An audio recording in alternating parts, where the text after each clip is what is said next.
Юмс яагаад хөдөлдөг вэ гэдэг асуултанд хариулдаг 1687 он Sir Isaac Newton өөрийнхөө De Principia гэдэг номон дээр 3 хуулиар тайлбарлаж бичсэн байгааг өнөөдөр бүгдээрээ авч үзэх болно. Эдгээрийг хожим нь Ньютоны 1, 2, 3 дугаар хууль гэж нэрлсэн байна. За ингээд хичээлээ бүгдээрээ хүч гэж юу вэ гэсэн асуултаар эхлүүлье. За хүч гэдэг бол нэг бие нөгөөдөө үзүүлж буй үйлчлэлийн хэмжээ ба чиглэлийг тодорхойлох ийм хэмжигдэхүүн байна гэсэн байна. За хамгийн энгийнээр тайлбарлах юм бол хүч гэдэг бол хоёр биеийн харилцан үйлчлэл татах түлхэх энэ харилцан үйлчлэлийг л хүч гэсэн энэ хэмжигдэхүүнээр илэрхийлж байгаа. Хүч нь өөрийн гэсэн чиглэлтэй учраас энэ нь вектор хэмжигдэхүүн, хүчин нэг чинь өөрөө Ньютон байх нь. Окей. За хүчин шүргэлцээр болон орон зайгаар дамжин илэрдэг гэсэн байна. Энэ ямар учиртай юм бэ? Энийг ойлгохын тулд бүгдээрээ A, B, C, D, E, F гэсэн энэ 6 жишээг авч хэлцээ.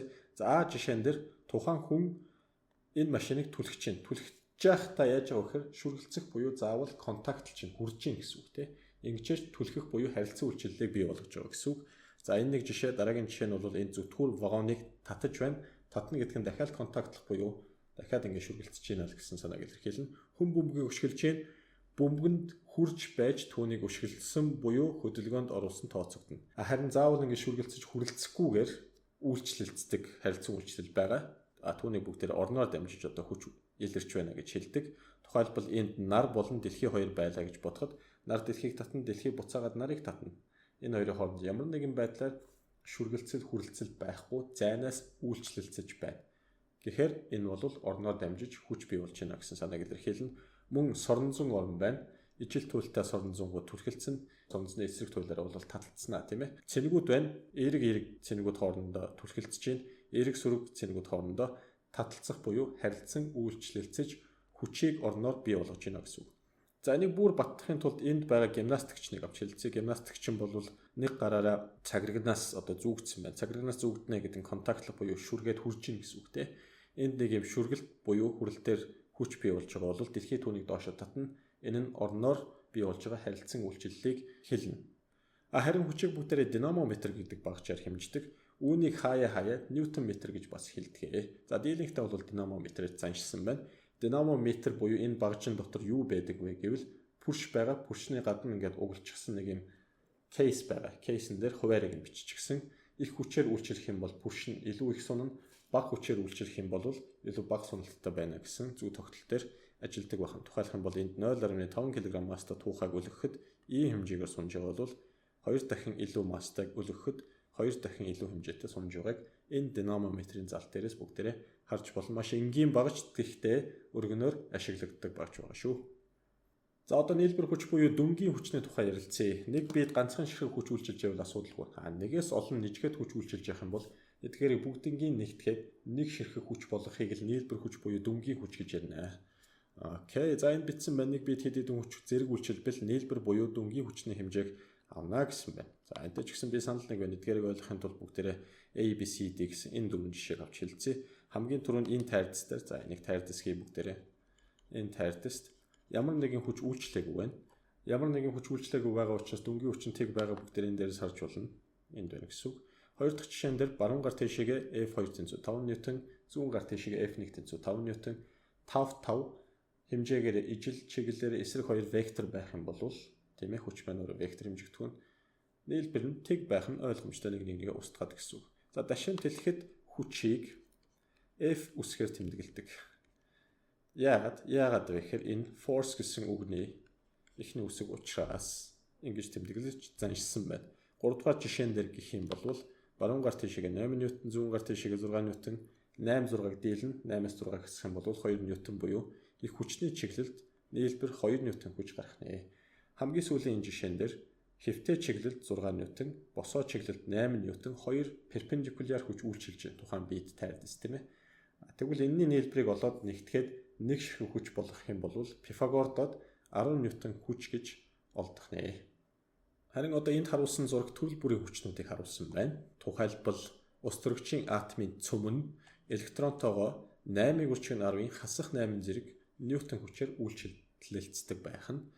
Ингэж явсаар байгаад онгоцны хөдөлгүүрийн хүч нь 7.7 гүрчиг нь 15 зэрэг ньютон байдаг бол дэлхий сар дэлхийг татах хүч нь 2-ыг үржих нь 10-20 зэрэг ньютон байдаг байна. Ингээд бүгдээрээ одоо Ньютоны 1-р хуулийн тухай буюу инерцийн хуулийн тухай авч хэлцээ. Инерцийн хууль гэж юу вэ гэж асуух юм бол энэ бичсэн байгаачлан альва бид гадны хүч үйлчлэхгүй бол 50 байсан би 50 хэвээрээ, хөдөлгөөнд байсан би хөдөлгөөнд хэвээрээ үлднэ. Энэ дээр 3 түлхүүр үг байна. Эхнийх нь гэвэл гадны хүч гэж байна. Хэрвээ гадны хүч үйлчлэхгүй бол хоёр тохиолдолд биелдэг байна. За 50 байсан би 50 хэвээр үлддэг. Тогтмол хурдтай хөдөлж исэн бол ямар нэгэн би тэр тогтмол хурдтайгаа хөдөлгөөнөө цаашаа үргэлжлүүлэх нэ. Ямар нэгэн хүч үйлчлээгүй тохиолдолд гэсэн үг. Яг эсрэгээр нь ярих юм бол 50 байна. Тогтмол хурдтай хөдөлнө гэдэг гаднаас ямар нэгэн хүч үйлчлээгүй байна гэсэн энэ тохиолдолд биелэх нэ гэсэн санааг илэрхийлэх нь. За тэгвэл 50 байгаа эсвэл хөдөлгөөнтэй байгаа яг тэр хөдөлгөөнийг хадгалж авч үлдэх энэ ирмэлцлийг юу гэж хэлдэг вэ гэвэл инерц гэж хэлдэг. Одоо эсрэг үслийг. Инерцийн одоо хэмжигдэх хүнд физикт бол масс байдаг. Энийг багш нь бичээ. Инерцийн шин чанарыг илэрхийлэх хэмжигдэх хүн нь масс байдаг байна. За би 50 байгаа хөдөлж байгаагаас үл хамааран энэхүү төлөв байдлаа өөрчлөхөд саад үзүүлэх. За би 50 байсан. Намайг хөдлөх гээд байна. Намайг хөдлөж байгаа юмыг би эсэргүүцэж чинь гадны хүчийг. Энэ одоо эсэргүүцлийг бид нар юу гэж хэлдэг вэ гэхээр нэг төрлийн инерц гэж хэлдэг байх нэ. Инерцийн хэмжүүр нь масс гэдгийг хэлсэн. Хэдий ч нэ их масс, төдий ч нэ их инерц, хэдий ч нэ бага масс, төдий ч нэ бага инерц байх нь. Инерц гэдгийг бүгдээрээ сайн ойлгохын тулд дараах хэд хэдэн жишээг авч хэлцээ. Энэ машин дотор хоёр хүн явж илаа гэж бодъё. Тухайлбал энэ машин анхан давж штэ тий. 30 км/цаг хурдтай явж илаа гэж бодъё.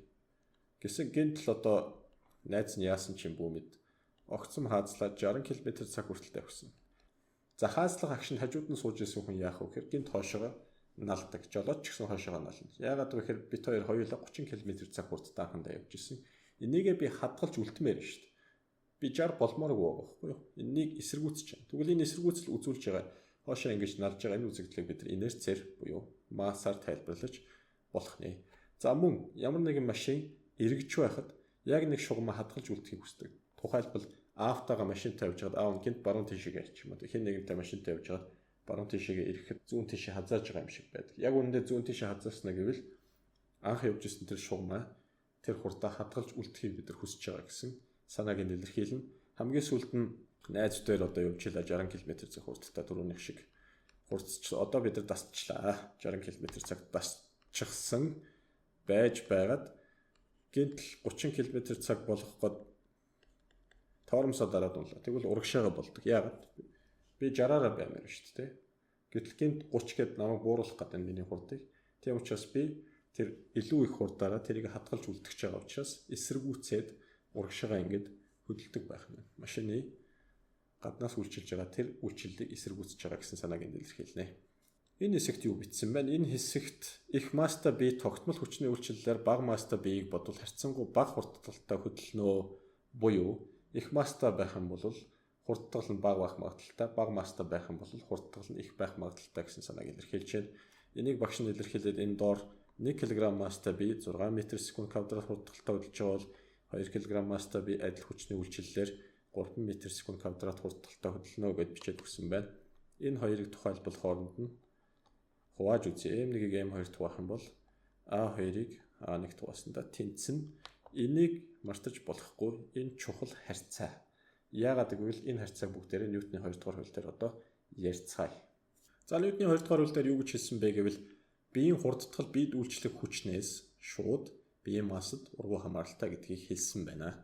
3 зүйлийн харилцан шүтэлцлийг хэлсэн байна. Эхнийх нь хурдтал, дараагийнх нь хүч, тэгээд масс. Хурдтал нь хүчнээс одоо шууд хамааралтай. Хурдтал нь массад ургуу хамааралтай гэж хэлсэн байна. За энэ хоёр тэгштэглийг нэгтгэх юм бол А тэнцүү F-ийг бахна M гэд энд байгаа тэгштгэл гарч ийн. Энэ тэгштэглийг тодтоод өгч байна. Энийг дахиад бичиж бүгдээрээ. А тэнцүү F-ийг бахна M. Эндээс M-ийг тэнцүүгийн тэмдгийг нөгөө тал руу өшгөлөө гаргачих юм бол F тэнцүү M-ийг үрчгэн A буюу хүч гэдэг бол масс болон хурдтгалын үр дүнээр тодорхойлогддог хэмжигдэхүүн гэдээ ойлгочиход болно. За үүнийг одоо жинхэнэ амьдрал дээр яаж ойлгох юм бэ гэх юм бол энэ зургаар бүгдээрээ төсөөлж болно. Тухайн M масста тайрцыг F хүчээр татчихлаа гэж бодъё. Масста зүйлийг F хүчээр бид татахад тэр нь хурдталтай хөдлөх нь гэсэн санааг илэрхийлнэ. За энд бол F гэдэг бол M-ийг үрчгэн А байх нэ. Ингээд хурдтгал вектор хэмжигдэхүүн масс скаляр энэ хоёрыг үржүүлнэ хүч гэсэн вектор хэмжигдэхүүн гарах нэ. Хүчний нэгжийг түрүүн бид дурдсан байгаа. Хүчний нэгж бол 1 ньютон. Ньютоны дэлгэрэнгүй утга нь 1 кг-ыг хуваах нь метр секундын квадрат. Яагаад вэ гэхээр энэ дугаас тодорхой байна л да. Хүч гэдэг бол массыг үржих нь хурдтгал гэсэн. За массны нэгж бол килограмм. Хурдтгалын нэгж метрийг хуваах нь секундын квадрат. Тийм учраас энийг шууд нэгтгэхэд 1 ньютон гэж хэлчихэж байгаа. Тэр нь илүү практикт ойрхон байгаад байгаа тийм ээ. За Ньютоны 3 дугаар хуулийн тухай бүгдээрээ авч хэлцгээе. Ньютоны 3 дугаар хуулийн өөр нэг нэр нь юу гэхээр харилцан үйлчлэл гэж байна. Харилцан үйлчлэл байхын тулд хоёр бие байх хэрэгтэй. Хэрэгцээ байна шүү дээ тий. Энэ Ньютоны 3 дугаар хуулийг уншчаад дээрх зурагтай адилхан юм уу гэд үзэх юм бол тэрийг буруу байгаа. За ямар зураг вэ гэдгийг би одоо гэс тайлбарлаад өгье. Эхлээд уншия. Альва харилцан үйлчлэл нь хэмжээгээрээ тэнцүү. Альва харилцан үйлчлэл нь хэмжээгээрээ тэнцүү. Чиглэлээр эсрэг хос хүчээр тодорхойлогдно. Хос хүч гэж байгаа шүү. Хос хүч.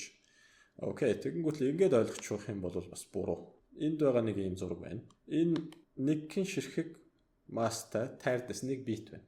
Энд хоёр хүч үйлчилж байгаа үнэн. Чиглэлээр эсрэг үнэн, хэмжээгээрээ тэнцүү үнэн энэ хоёр хоорондоо тэнцүү байна. Гэтэл харилцан үйлчлэл гэж хэлж байгаа шүү. Тэгээд энийг ингээд хос хүч гэж үзчих юм бол энэ буруу шүү хүмүүсээ. Харин юу зөв бэ гэхээр энэ доор тэрэг төрж байгаа хүн зөв. Энийг одоо бүгдээрээ авч хэлцээ. Энэ. За марк супермаркетд ч баах юм бодлоод авчиж тэргээ түрээ явж байна. Энэ системийг салгая. Дундуур нь салгах чинь. Ингээд салгах чинь хэвлээ. Хүн ба маскыг салгах чинь. Тэгэхээр энэ доор байна л да. Эхнийх нь энэ байна. Дараагийнх нь энэ байна. За тэрэгний хувьд бүгдээрээ аваад үзье. Тэргийг бол хүн түлхэж байгаа. F хүчээр. Мөн. Буцаага тэрэг хүнийг F хүчээр түлхдэг. Хүнийхин түлхэх вэ гэхээр тэрэг түлхэнэ.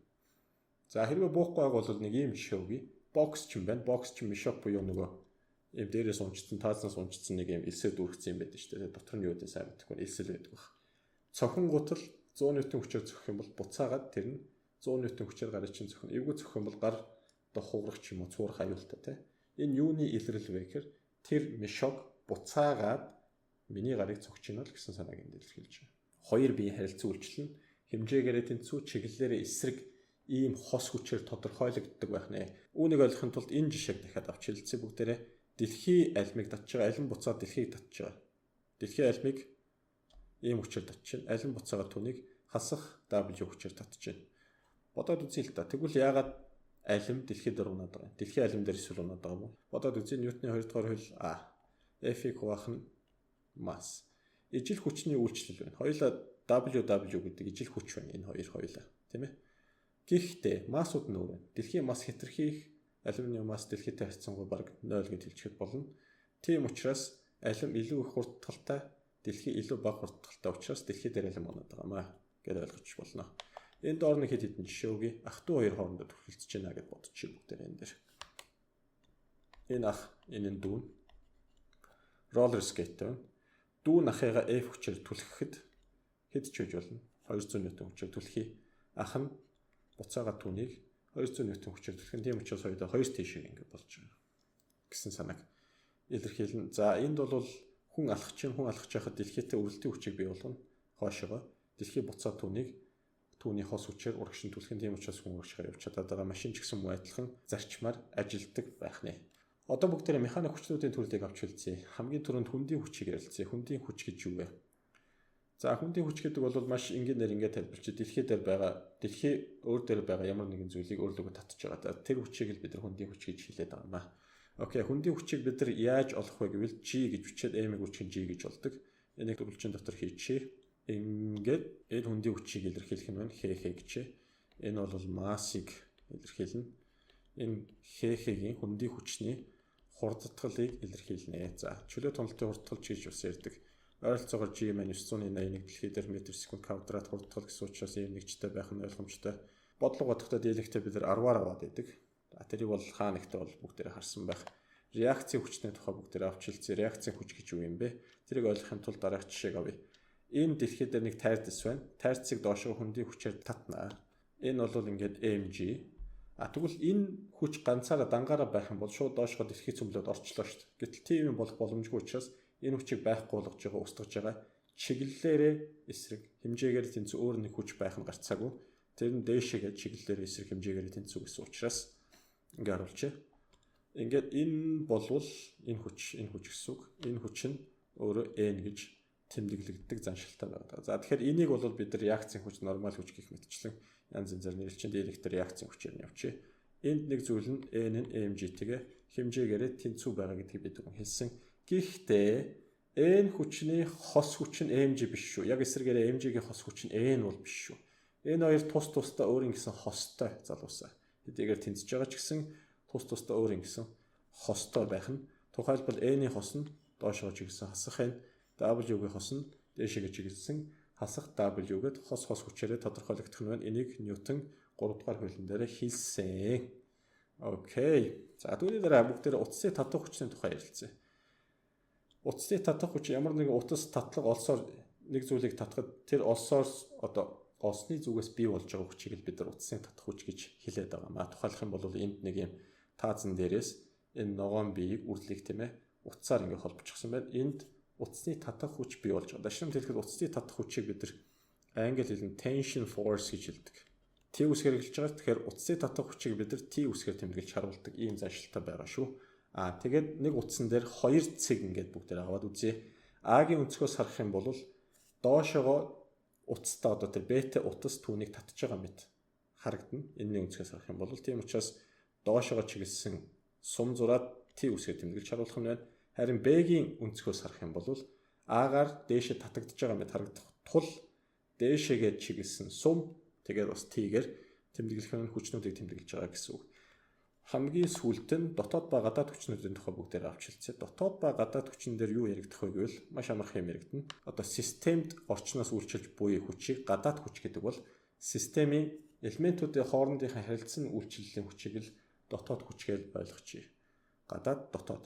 Үүнийг ойлгохын тулд дараах жишээг авч хэлцээ. Энэ жишээн дээр юу байна вэ гэсэн чинь M2 болон M1 масстай тайрцуудыг утсаар холбосон байна хооронд нь. Тэгээд F хүчээр татсан байна.